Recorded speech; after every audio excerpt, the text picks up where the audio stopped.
असूयति तन्तुम् अवलम्ब्य व्याकरणे पर्यटनं भाषाजिज्ञासा। यं प्रति असूया सः चतुर्थ्याम्। अनसूया शाकुन्तलकाव्ये शकुन्तलायाः सखी। एतद् विहाय क्रियापदविषये ध्यानं न दत्तम्। छात्रस्य प्रश्नः आगतः असूयति इत्यस्य क्तवति-रूपं किम् इति।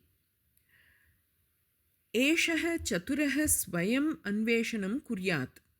मां पृच्छति चेत् निगूढं किमपि स्यात् इति ऊहमानया मया कोशाः आश्रिताः। तत्र धातुः न प्राप्तः, परन्तु असूया इत्यस्य अन्वेषणे असूयितः इति प्रयोगः दृष्टः।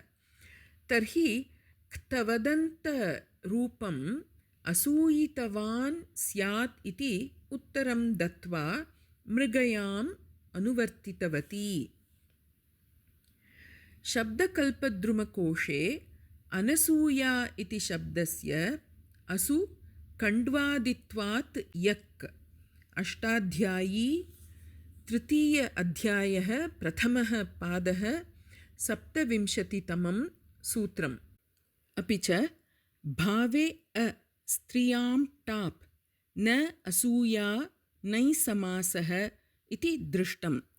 इतः सूत्रार्थम् अवगन्तुं सिद्धान्तकौमुदीं प्रति गतवती अहम्।